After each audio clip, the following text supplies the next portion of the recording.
Hola, mi nombre es Juan Sebastián, soy del Departamento de Investigación de Ejida Jatari y continuamos en nuestro curso de hidrogeoquímica para DUMIS. Entonces, vamos por nuestra sexta sesión y seguimos hablando del equilibrio en sistemas acuosos y ahora en las interacciones en fase líquida vamos a hablar de los procesos de oxidorreducción. Entonces, cuando en una reacción química, como ya habíamos hablado, cambian los estados de oxidación, que se pueden entender como las cargas parciales que está asumiendo cierta parte de una molécula, se denominan procesos de oxidación y reducción. Entonces, recordemos, la especie que disminuye su estado de oxidación, como en esta reacción el oxígeno que nos pasa a oxígeno -2, se denomina agente oxidante o especie oxidante, y la especie que aumenta su estado de oxidación, en el caso del hierro aquí que pasa de +2 a +3, se denomina agente reductor. Entonces, estos cambios químicos en los procesos de oxidorreducción están también representados por semirreacciones. Entonces acá nosotros, para establecer el balance electrónico o eléctrico de nuestra reacción, encontramos esta semirreacción. Encontramos aquí que la especie oxidada más el número de electrones me tiene que dar la especie reducida. Nosotros lo que estamos haciendo con este tipo de procesos es balancear nuestra ecuación. Entonces, por eso nuestra especie reducida, que es lo que tenemos antes, debe ser igual a lo que tenemos después. Y es la razón por la que expresamos el equilibrio de esta manera.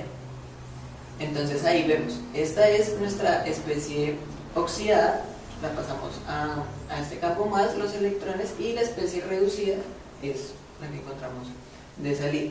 Entonces, este cambio de estados de oxidación puede o no ser representado por equilibrios termodinámicos, pero teniendo en cuenta que nosotros tenemos flujos de electrones y que los electrones tienen masas muy pequeñas, es muy complicado establecer experimentalmente o medir estas constantes de estabilidad, estas constantes de equilibrio.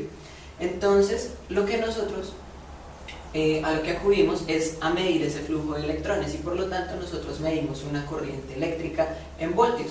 Experimentalmente, este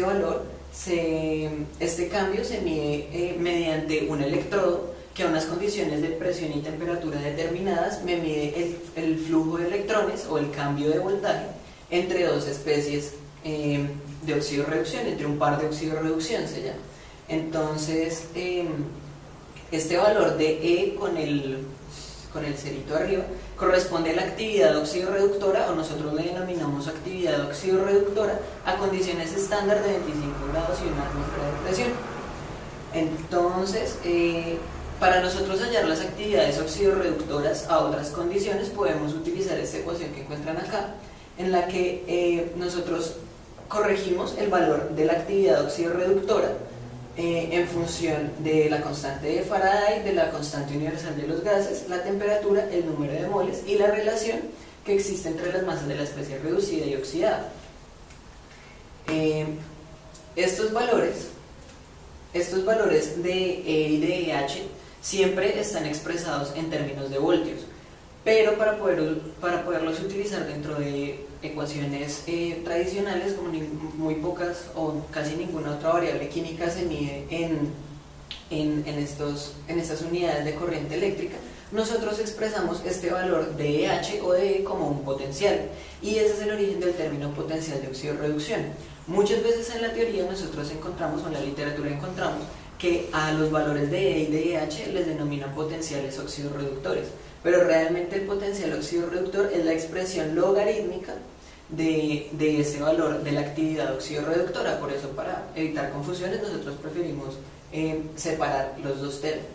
Entonces, estas transformaciones o estos valores de P, de potencial de oxidorreducción, se pueden hallar a partir de este tipo de ecuaciones, o esta ecuación es la que origina esta ecuación que nosotros encontramos acá. ¿Listo? Entonces, con esta podemos nosotros hallar los potenciales de oxidorreducción con base en la actividad oxidorreductora de una solución. Bueno, entonces este valor de K correspondería a una constante de equilibrio también, pero miremos esta constante de equilibrio. Si nosotros estableciéramos un equilibrio másico para nuestra semirreacción en el proceso de oxidorreducción, nosotros tendríamos la concentración o la actividad oxidorreductora de la especie reducida sobre el producto de la actividad de la especie oxidante por la actividad química del número de electrones que nosotros estamos liberando. Pero estos cálculos son muy complejos y por eso nosotros acudimos a este valor del potencial eléctrico, del potencial de oxidorreducción que encontramos, y acá encontramos representada esta constante de equilibrio de esa reacción. Entonces, indirectamente K es un valor de estabilidad para las reacciones de oxidorreducción y está representada por el valor del potencial de oxidorreductor.